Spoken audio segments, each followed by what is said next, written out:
네, 저희 백오 성도교회가 이제 교회 설립 예배를 드리고 또한 저희가 첫 모임 후부터 계속해서 매일 성경의 본문을 따라서 주중에 말씀을 보고 있습니다. 특별히 5월 27일부터는 저희가 로마서 1장부터 시작해서 전체적으로 로마서를 보기 때문에 이번 주와 그리고 다음 주는 특별히 이 시간 로마서 전체를 좀 이렇게 개관을 알 수 있는 그런 개론으로 저희가 살펴보고자 합니다. 아마 로마서는 많은 분들이 들어보셨으리라라고 생각합니다. 왜 그러냐면 성경 가운데 유명한 여러 이제 서신서들이 있긴 하지만 그 가운데 대표적으로 한 책만 꼽으라고 한다면 이 로마서를 저희가 살필 수 있죠. 그래서 이 로마서를 아는 것은 굉장히 중요한데요. 로마서라고 하니까 좀 어떤 형식인지 저희가 먼저 살펴봐야 될 것 같아요. 첫 번째로 이 로마서는 편지 형식입니다. 즉 지금처럼 카톡이나 안 그러면 이메일을 보낼 수 없었기 때문에 그 당시 누군가에게 영상 통화하거나 전화할 수 없었기 때문에 마음을 전한다거나 안 그러면 내용을 전하는 부분은 인편을 통해서 사람을 통해서 그들에게 글을 적어서 보내는 편지였죠. 이 부분을 보게 되면 이 로마서가 언제 쓰여졌을까라고 많은 학자들이 결론을 내린 가운데 주후 57년, 즉 예수님께서 이 땅 가운데 오신 지 57년이 지나서야 57년에 이제 쓰여졌다라고 합니다. 그리고 언제 쓰여졌는가라고 보면 이제 57년에서 56년 요 경인데요. 고린도라는 도시에서 쓰여졌습니다. 그럼 누가 썼을까라는 부분은 바울이 썼다라는 것이죠. 바울이 써서 직접 전한 것은 아니고요. 가지 못하는 그 로마 교회를 향하여 보냈는데 베베를 통해서 그곳에 전달했다라고 합니다. 그러면 보낸 이는 바울이고 받는 이는 누구일까라고 보면 한 사람이 아니에요. 어떤 특정한 누군가에게 뭐 김종현에게 보낸 것이 아니라 로마 교회에게 보냈는데요. 이것도 뭐 백오 성도교회처럼 이렇게 작은 지역을 생각하시면 안 됩니다. 그냥 로마 전체 그 로마에 있는 모든 형제들에게 보낸 그런 편지라고 생각하시면 됩니다. 그러면 저희가 보낸 이가 있고 또한 받는 이가 있다라고 한다면 이 편지를 쓴 목적이 있을 거예요. 이 목적을 크게 두 가지로 살펴볼 수 있는데 이 부분은 좀 뒷부분에 살펴보도록 하겠습니다. 오늘 저희가 세 가지를 중점적으로 살펴볼 텐데 이 로마서를 쓴 바울이 누구인가? 또한 이 로마서를 받는 로마 교회는 지금 어떤 상황인가? 그리고 왜 바울이 이 편지를 쓸 수밖에 없었는가라는 그 세 가지 주제를 저희가 같이 살펴보도록 하겠습니다. 일단 이 바울의 또 다른 이름이 있는 것을 알고 계신가요? 바울의 또 다른 이름은 사울입니다. 사울하면 누가 떠오르는지 한번 생각해 보면 이스라엘의 첫 번째 왕의 이름이 사울이었죠.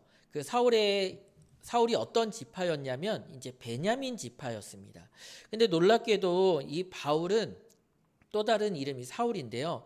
만약 예를 들어서 뭐 다윗이라는 그런 이름이 있죠. 우리가 히브리식 표현으로는 다윗이지만 영어식 표현으로는 데이빗 이렇게 읽는 것처럼 이 사울이라는 것은 히브리식 그런 표현입니다. 그런데 이 바울이라는 것은 로마식 표현이에요. 근데 이 편지가 누구에게 쓰여졌죠?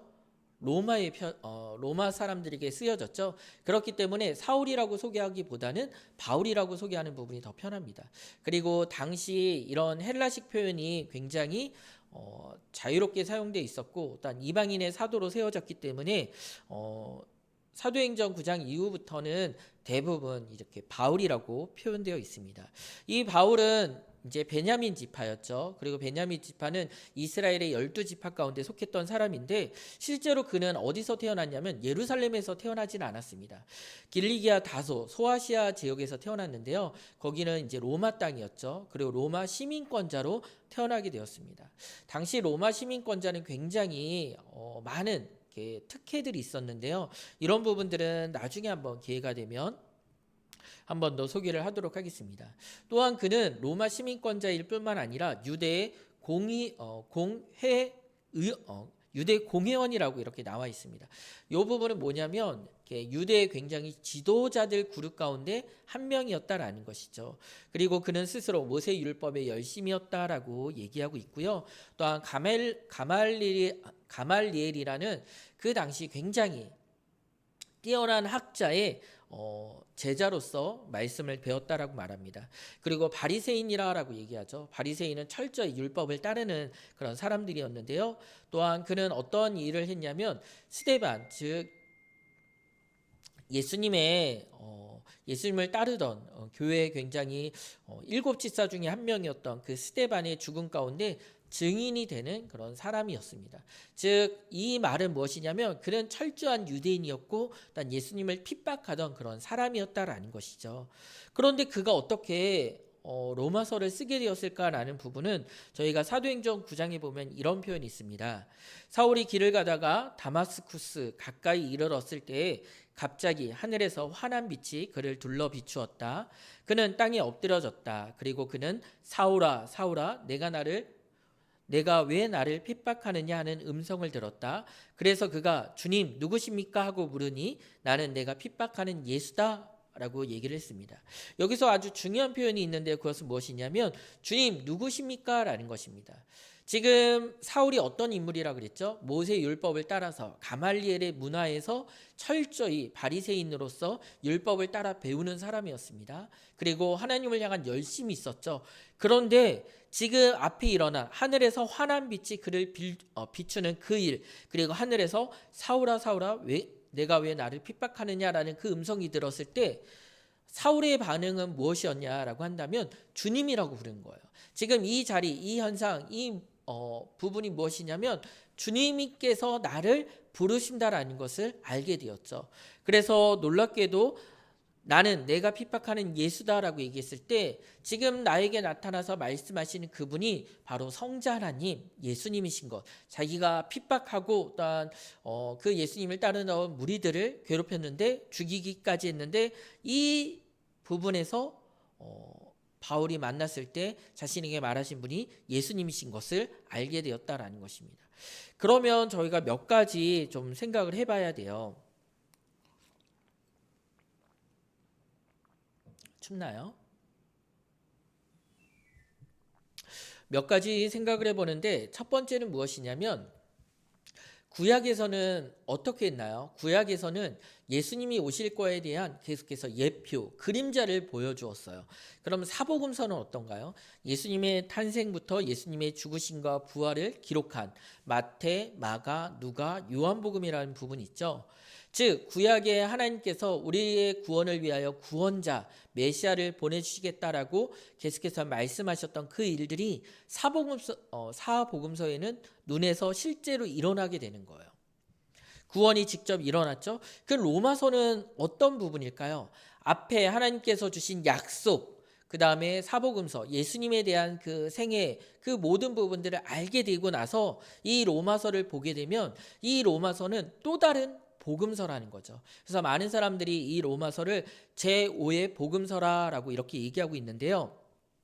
왜 그렇게 얘기하냐면 이 부분은 복음에 대해서 굉장히 밀도 있게 그리고 논리적으로 정돈이 되어 있어요. 저희가 생각해 보면 이런 부분이 있죠.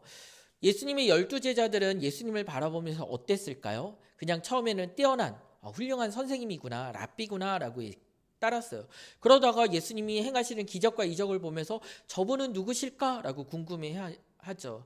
그러나 나중에 베드로를 통하여 주는 그리스도시요 살아계신 하나님의 아들이십니다라는 놀라운 신앙의 고백을 하게 했지만 또한 이후에 핍박이 왔을 때 십자가 앞에서 그들은 도망치며 떠나게 됩니다. 그리고 다시 모였을 때는 예수님의 부활의 그 놀라운 사실을 또한 보고 듣고 알게 되었죠. 이 12제자들과 또한 예수님의 생애를 함께했던 사람들은 점진적으로 예수님을 알게 되었어요. 그러나 예수님의 죽으심 이후 부활 이후에 태어났던 그 바울은 어땠을까요? 그는 오히려 예수님을 반대하는 편에서 예수님을 핍박하고 조롱하고 또한 예수님을 따르는 이들을 죽이려고 했지만 놀랍게도 예수님을 만나게 되었을 때 어떻게 되냐면 이미 그를 주님으로 온전히 고백하면서 삼위 하나님의 그 연합 가운데 하나님의 일하심을 깨닫고 알게 되었다는 것이죠. 그렇기 때문에 그런 바울이 적었던 이 로마서는요 아주 놀라운 그런 부분들이 있습니다. 그 부분들을 생각해 보면 이 로마서는 복음의 정수라는 것이죠. 근데 이 구원과 복음에 대해서도 좀 구분할 필요가 있어요. 구원은 무엇이냐면 하나님께서 행하신 일이에요. 즉 죄 가운데 있던 우리를 건져내신 그 놀라운 일이죠. 예수님의 죽으심과 또한 부활을 통하여 우리에게 이루어진 그 놀라운 사실이에요. 그럼 복음은 무엇일까요? 그 구원의 기쁜 소식이라는 것이죠. 이 구원은 예수님의 그 십자가 가운데 우리에게 이뤄진 일이고 예수님의 부활을 통하여 우리에게 선포된 그 놀라운 사실입니다. 그런데 놀랍게도 이 복음이라는 것은 그 일에 대한 기쁜 소식이라는 거예요. 그래서 이 복음이라는 단어가 영어로는 가스펠이지만 당시 이제 헬라어로는 유앙겔리온이라고 했는데요. 유는 무엇이냐면 좋다라는 뜻이에요. 앙겔리온은 소식이라는 뜻이죠. 그래서 또 다른 표현으로는 굿뉴스, 영어로 굿뉴스, 바로 좋은 소식이라는 거. 근데 이 좋은 소식은 무엇이었을까요? 당시 이 유앙겔리온이 쓰이는 그 단어가 쓰이는 현장은 무엇이냐면 전쟁이 일어났어요. 곳곳에서 전쟁이 일어나죠. 그리고 왕이 있고 그 소식을 기다리는 백성이 있어요. 전쟁에 나갔던 사람들이 전쟁에 승리했어요. 그러면 누구를 보내냐면 왕에게 그리고 백성들에게 이 승리의 소식을 전할 사람을 쭉 보내게 돼요. 그 보내는 사람이 무엇이냐면 유앙겔리온, 기쁨의 소식을 전한다라는 거죠. 근데 전쟁이 1월 1일 날 전쟁이 승리를 했어요. 그러나 가고 가는 길이 끝나서 10월 1일 날 10개월 만에 도착해서 이 소식을 전하게 돼요. 이 부분은 차이가 있죠. 이런 부분이에요. 이 구원은 우리에게 이미 이루어진 사실이지만 아직도 이 소식을 모르는 사람들이 세상 가운데 있다라는 것이죠. 그 가운데 하나님께서 바울을 보내시고 교회를 보내시고 소식을 전하게 하시는 거죠. 그래서 땅끝까지 복음이 증거된다라는 것은 바로 예수님이 우리를 위하여 행하신 그 구원의 놀라운 사실이 그들의 삶 속에서도 그들의 인생 가운데서도 찾아 전하여질 수 있도록 전한다라는 것입니다. 그래서 예전에 이런 일이 있었다라고 합니다. 그건 무엇냐면 우리도 6.25라는 아주 역사 안에 아픈 그런 일들이 있었죠. 그래서 북한이 밀고 들어오는 가운데 많은 이 땅에 있는 곳곳이 점령되었어요. 그리고 다시 그들이 이렇게 연합군에 의해서 이제 북쪽장으로 밀려가게 되는데 북한이 밀려오는 그때 많은 사람들이 산으로 도망쳤다라고 해요. 아무도 우리를 찾지 못하는 곳에 가서 몰래 숨어 있자라고 해서 산으로 들어갔는데 연합군이 밀고 들어가서 이 땅에 해방이 전해졌지만 아직도 산속에서 숨어 지내던 그런 사람들이 있었다라고 하죠. 그럼 그들은 이 전쟁이 끝난 소식을 아직도 모르는 거예요.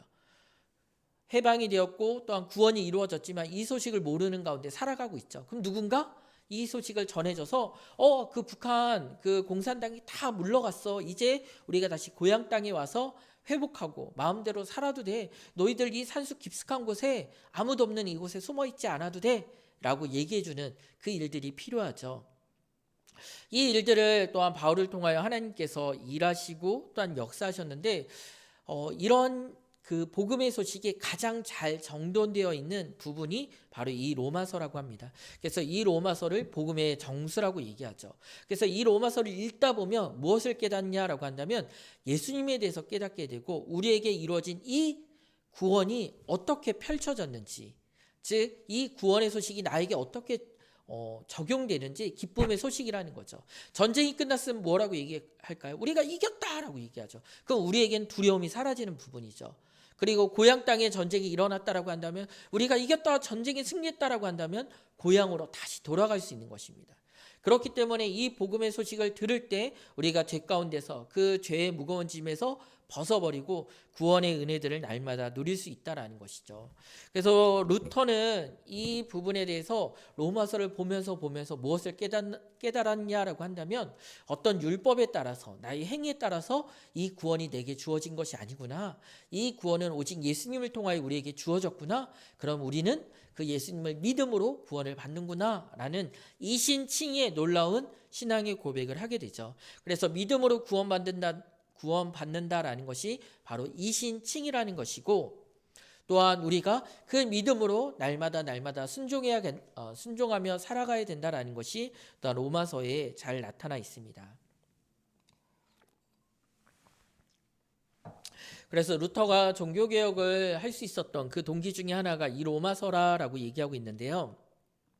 복음이 삶을 얼마나 크게 변화시키는지 우리는 이 로마서를 통하여 깨달을 수 있죠. 그리고 사실 이 일에 굉장히 중요한 증인이 있습니다. 이 복음을 통하여 자신이 어떻게 변화되었는지, 바로 예수님이 우리를 위하여 행하신 그 일들을 통하여 우리가 죄 가운데 용서받고 하나님 앞에 자녀로 설 수 있게 되었다라는 그 놀라운 사실을 경험한 사람이 있는데 바로 바울이죠. 하나님을 대적하며 잘못된 구원의 길로 가고 있다가 하나님께서 베푸신 참된 그 구원을 깨닫고 나서 인생과 또한 그 사역이 바뀌게 되었죠. 그래서 그 사역이 바뀌었다라는 것은 오히려 예수님을 전하는 그 일에 쓰임받게 된 그런 부분입니다. 우리가 이런 부분을 통하여 또 한 가지 알 수 있는 것이 있는데요. 그것은 무엇이냐면 이 서신서를 받는 로마 교회의 상황이죠. 지금 이 로마에는 교회가 세워졌어요. 이 베고 성도 교회처럼 교회가 세워져 있는 거예요. 믿는 자의 무리가 있다라는 것이죠. 그들은 어떻게 예수님을 알게 되었고 믿게 되었을까라고 생각해 보면 사도행전 우리가 앞부분에 보게 되면 어떤 일들이 있냐면 오순절 사건이 있어요. 사도행전 1장과 2절에 보면 1장과 2장에 보면 성령께서 강림하시면서 수많은 사람들이 각 나라 언어로 하나님의 큰 일을 선포하게 돼요. 그러면 로마 땅에서 유월절을 지키기 위해서 온 사람들 있잖아요. 그 소식을 듣게 되었고 그 자리에서 믿게 되었어요. 그리고 그들이 로마 땅으로 다시 돌아가게 되어서 그 믿음 가운데 가정과 사람들에게 전하게 되었죠. 그래서 유대 사람들 가운데 예수님을 믿는 교회가 세워지게 된 것이죠. 그런데 이들에게도 핍박이 있었어요. 황제를 통하여 그들이 로마 땅에서 쫓겨나게 된 그 상황이 있는데 다시 돌아왔을 때는 이전에 그 로마인 가운데 이방인들 가운데 예수님을 믿게 된 사람들과 함께 교회를 이루게 되죠. 너무나도 아름다운 모습인데요. 그 가운데서 문제가 생겼어요. 이 유대인들은 자신들은 할례를 받았고 여전히 그 율법 가운데 따르는 부분들이 있었는데 그러다 보니까 이방 사람들에게 무엇을 강요했냐면 너희도 할례를 받아야 된다. 너희들이 이런 율법을 따라야 된다. 너희가 우리와 같이 예수님을 믿게 된다라고 한다면 유대교 전통을 그들에게 강조하게 되었죠. 그러다 보니까 로마 사람들은 로마에 있었던 이방인들이 이해가 되지 않아요. 우리가 믿음으로 구원받는 거 아니야? 이렇게 막 부딪히게 되죠. 그런 일들이 있게 될 때 이 로마서가 쓰여지게 됩니다. 그래서 로마 교회의 소식을 듣다 보니까 거기에 유대인 성도들도 있고 또한 이방인 성도들도 있어요. 그들이 치열하게 부딪히는 것 중에 하나가 유대인들의 그 율법을 따라야 되는가, 우리의 구원은 이 할례를 받는 부분과 어떤 연관이 있는가라는 부분이죠. 그래서 너무나도 명확하게 오직 믿음으로 구원을 받는다라고 얘기를 해요. 그것도 유대인들도 이방인들도 동일하다라고 이렇게 설명을 하게 되죠. 근데 이 유대인들과 이방인들의 문제를 잘 해결할 수 있는 사람이 또한 바울이었어요. 바울은 유대인이었지만 유대 학문을 율법을 철저히 배운 사람이었지만 또한 헬라 문화에서 살았던 사람이에요. 그래서 그들이 유대인들을 어떻게 바라보는지 그 시선과 그런 부분들을 너무나도 잘 알고 있었죠. 또한 만약 베드로에게 이 로마서를 쓰라라고 한다면 아마 히브리어로 아람어로 썼을 거예요. 하지만 놀랍게도 로마 시민권자였던 바울은 그 로마의 그 언어 헬라어로 그들에게 그 문화에 맞게 이런 편지를 다 썼다라는 것입니다. 그렇기 때문에 이 로마서를 쓴 목적 중에 하나는 바로 그 로마 교회 안에 일어난 이 문제들을 해결하기 위해서 썼다라는 것이죠. 그래서 그들이 더욱더 믿음 안에서 견고하게 세워지기를 바라는 마음에 쓰게 되었습니다. 그래서 복음에 대해서 이 구원에 대해서 너무나도 논리적으로 철저하게 하나하나 적었기 때문에 복음의 정수라고 또한 저희가 얘기할 수 있죠. 또 한 가지는 이제 바울은 어디까지 이 복음을 증거하기를 원했냐면 땅끝까지 가기를 원했어요. 그들의 시선과 그들의 눈 안에서는 어디가 땅끝이었냐면 스페인이었어요. 로마를 지나서 이제 서편으로 쭉 가다 보면 어디가 끝이냐면 서바나, 지금의 스페인인데 그 스페인까지만 가면 땅끝까지 복음이 증거된다라고 생각했죠. 그래서 그 사명을 감당하기 위해서 그 스페인으로 가기 위해서 노력을 했어요. 하지만 한 번에 예루살렘에서 고린도에서 스페인으로 가기가 어려우니까 어디를 정착해야 되냐면 로마에 한 번 들렸다가 중간에 로마에 들렸다가 이제 스페인으로 가야 되죠. 그때 뭐가 필요하냐면 그곳으로 갈 여정에 필요한 경비가 필요했죠. 그리고 기도의 동역도 필요했고 또 한 번도 가보지 않았던 땅이기 때문에 그런 일들을 도와줄 그런 사람들이 필요했습니다. 그래서 로마서를 보다 보면 이 후원의 요청이 나와요. 그것은 자신의 일과 자신의 힘 때문에 그런 부분이 아니라 너희가 구원을 들었고 그 복음의 소식을 전해야 될 너희에게도 책임이 있는데 그 일을 나와 함께 동역하자, 후원해달라라고 이렇게 얘기를 하게 됩니다. 저희가 로마서 오늘 누가 보냈는지 또한 누가 봤는지 또한 그 내용이 무엇인지 간략하게 설명을 들었습니다. 그런 부분을 보게 되면 이 로마서는 다른 사람들에게 얘기하는 것이 아니라 교회를 향하여 얘기하고 있고 교회와 함께 이렇게 나누고 있는 그런 부분들입니다. 그렇기 때문에 우리가 이 말씀을 보면서 몇 가지 기도하고 나눌 수 있는데요. 바울처럼 세상에 보내심을 받은 교회로서 복음 전파에 우리가 힘을 다하도록 보내심을 받은 자라고 또한 그 가운데 하나님의 복음이 우리를 통하여 땅끝까지 증거된다라는 그 놀라운 사명을 받았는데요. 구원받은 자로서 또한 복음을 들은 자로서 누군가에게 전해주는 것이죠. 저희가 지난번에 노뱀 사건을 한번 들었잖아요. 노뱀이 저기 달렸어요. 근데 쓰러져 있는 사람들은 이 먼 곳에 있어요. 그러다 보면 이 노뱀을 본 자마다 산다라는 것을 모세가 여기서부터 저 끝까지 막 가려면 어렵죠. 근데 이 사람에게 얘기하면 그 사람이 주변에 외치는 거죠. 또 들은 사람이 주변에 외치는 거죠. 장대에 높이 들렸기 때문에 먼 곳에서 그것을 보았을 때도 누구나 다 그 노뱀을 본 사람들은 살 수 있고 또한 예수 그리스도를 믿는 자들은 시대와 공간을 떠나 그 예수님이 하신 그 놀라운 구원의 소식을 성령님을 통하여 듣게 하시고 믿게 된다면 우리는 구원을 받고 또한 그 복음을 누릴 수 있는 것입니다. 또 한 가지 기도 제목은 로마서를 통해 믿음으로 구원받은과 믿음으로 순종함을 더욱더 깊이 깨달았으면 좋겠어요. 로마 교회에 많은 어려움들이 있었는데 율법, 할례, 행위 이런 부분들이 우리를 구원한다라고 생각해요. 하지만 우리는 오직 믿음으로 구원받는다는 놀라운 복음을 듣게 되었죠. 그리고 그것을 우리의 삶 가운데 순종함으로 누렸으면 좋겠습니다. 우리는 그저 구원으로 끝나는 것이 아니라 이제 성령님의 역사하신 가운데 믿음의 삶을 계속해서 살아가야 되는데 이 로마서를 통하여 그 믿음의 삶이 무엇인지 우리가 또 깨닫고 또한 나아갔으면 좋겠어요. 그래서 로마서 후반부에는 이러한 내용들이 담겨져 있거든요. 또한 우리가 계속해서 기도하는 부분은 가정을 위하여 또한 자녀를 위하여 그리고 삶 속에서 주님과 함께 걸어가는 그 삶들을 위하여 우리가 기도하고 있습니다. 우리가 이러한 기도 제목을 같이 붙들고 하나님 앞에 기도하고 또한 간구할 수 있는 귀한 시간이 되기를 원합니다. 함께 기도하도록 하겠습니다.